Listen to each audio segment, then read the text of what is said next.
You've got 5 columns a week that you write at the moment. That's correct? I write an average of 4 columns a week. Okay. Yeah. Well, plus media spots, plus writing a book, plus the other bits that you do, plus trying to have a life as well. What is it that drives you to work that hard? Gosh, it's a difficult question. I do work very hard. I got to see this firsthand, which is the reason I bring it up. Yeah. I think I might have mentioned to you, I sometimes have to register that with myself. A few weeks ago, I got back, maybe it was when you were in New York, I can't remember. I got home one night at about 10 p.m. and I remember having this terrible feeling of there's something I've got to do. And I realized, oh no, there isn't. Wow, I can relax. And it was 10 p.m. at night, and that is not uncommon at all.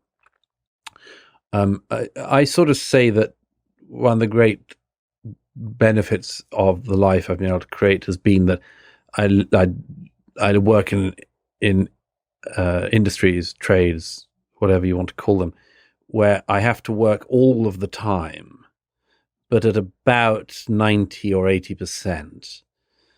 So most people work, well, let's pretend that most people work 9 to 5, 100%. And then they stop working and they can do whatever they like the rest of the time.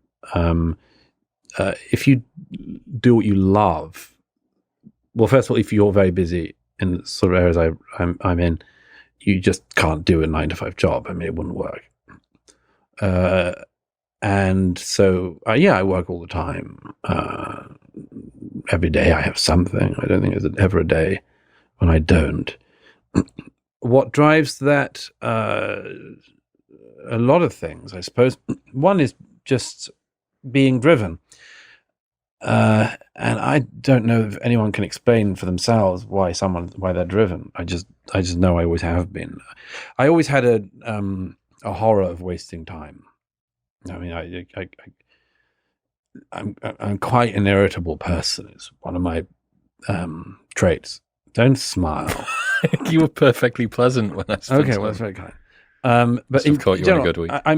I'm slightly irritable at times, and it's generally because of a fear of wasting time, and this is very strong in me. I can't bear clothes shopping, for instance. I can't bear being in shops, actually, in general. I get very irritable because I feel my life going. And I have that in certain films and all sorts of other things. I just have a very acute sense of life's brevity. Don't waste it. Work hard. Do whatever it is you're meant to do. And I've got a pretty clear view of what I need to do. And so I don't like not using my time. The other thing, I suppose, I'm motivated to be the best that I can be, and that includes being the best in my field. I could always do less. I mean, it's one of those sort of things that your mother says, can you do a bit less? Something. Well, I could, but then I wouldn't be as successful, and I want to be successful. I want to do well. If I've got a book out, like I don't want to not promote it, because I feel like I've done the work. When you refer to the columns I write, it's one of the great pleasures of my life. I get to write for and speak to millions and millions of people in different formats in different countries, in tabloid newspapers and in broadsheet newspapers, and enter into and be in the big debates of my time. And I enjoy it. And, people generally think I'm quite good at it and ask me to do it. And I get a thrill from it. And I said a little while ago to a friend, I wish I could have a couple of days off. And then I said, I wish I could just not have to write anything for a few weeks. And she said, no, you don't. You'd be 48 hours and you'd be damn it, I'm bored. You had a similar experience with meditation, I think. That's right. I'm very, very bad at meditating. Very, very bad at meditating. I think Sam Harris once tried to get me to meditate. I find that impossible. I'm told that there's a way to get through that, but I couldn't get through it. I all that thing. Even when Sam said, it was in Australia a few years ago. Sam was saying, like, empty your mind of all your thoughts, and I was just thinking, I'm so irritated. God, I wish I was reading a book or something. And I can't do it. And anyhow, that's my failing. I mean, Sam is terrific, and he's brilliant at that, and he's helped millions of people to find a way to do things like meditation. I wish I could do that, but in a way I don't really, because I kind of don't want to turn my mind off. It's always racing. It's always looking for things. And I read a lot, as you know, books and things, and magazines and articles and all that. But I read books, and I read to relax as well, which is very important if you do what I do. You read to extend your knowledge, but you also read things that just take you out of work stuff into something else. But even then, I kind of read with a pencil in my hand. Even the relaxing stuff is, I have a sight in the corner of my eye. I have a friend who referred to that before you have the pencil in your hand as low stakes consumption. So he talks about low stakes podcast listening, that if you're constantly embroiled in the culture wars and you're always listening the newest whatever at 100 miles an hour, it's kind of nice to just hear about a murder mystery for a little while. Low stakes listening. This is something that I've been battling with so much, and we spoke about this with regards to productivity dysmorphia as well.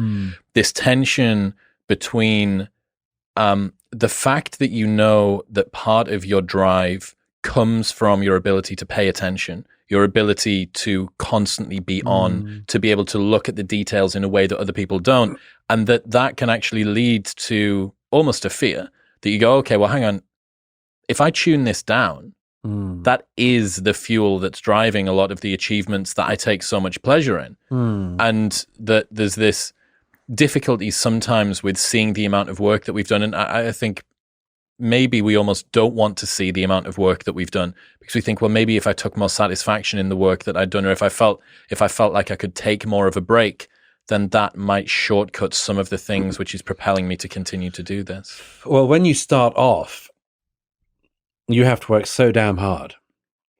I mean, I think that's something that is not expressed enough to people, is it? When you start off your career, particularly a career like mine, you have to work so damn hard.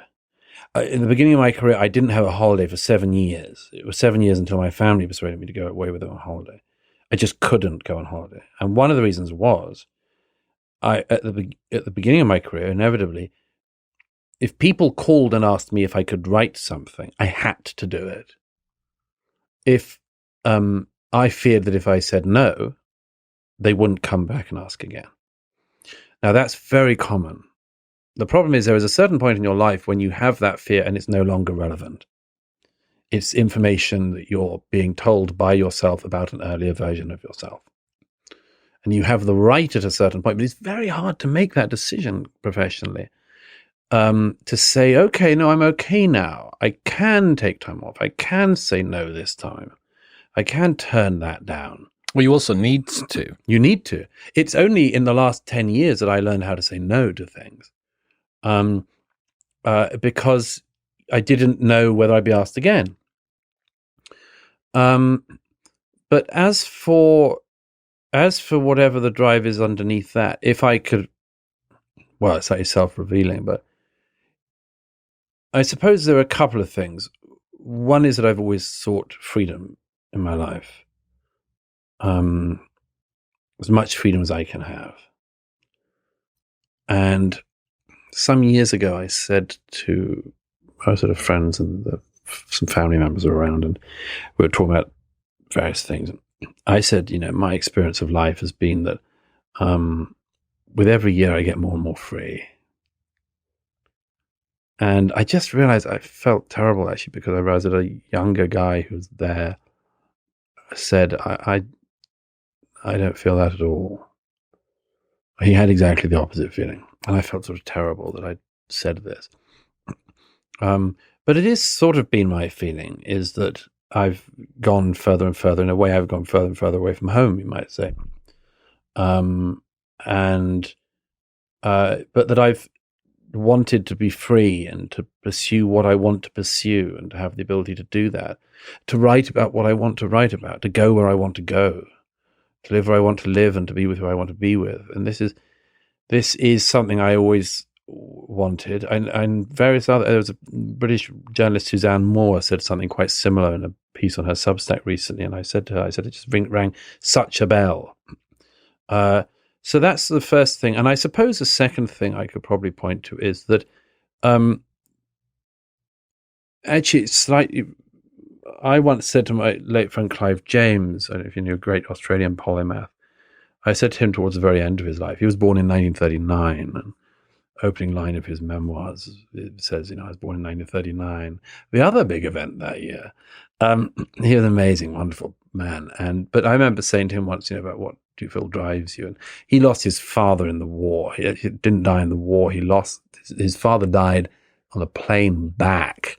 The Americans brought some of the Australian troops back home early, and the plane crashed. And it was just Clive and his mum then, And I remember I said to Clive once, asked him about his drive, and he said, I felt like I owed it to the ruins of my family.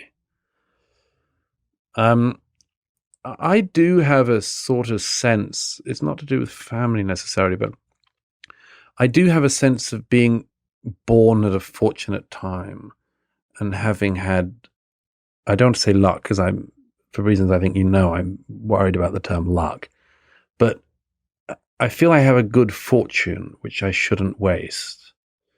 And, most of my predecessors and my ancestors did not have very much freedom. Economic freedom to move around, freedom to find stuff out. I mean, I think of the library, the sort of the books that would be on a shelf, on sort of grandparents' age, relatives, they would have very small numbers of books because people, other than intellectuals or very rich people didn't have very many books, and I always thought, if I can get the things that my predecessors couldn't, or go to places they couldn't, why would I waste that opportunity? Can you imagine how frustrated you'd be to have been born in the early 20th century or the late 19th century, and not able to leave your village, really, even, and not knowing much about what even happened in town, or let alone in the capital. And,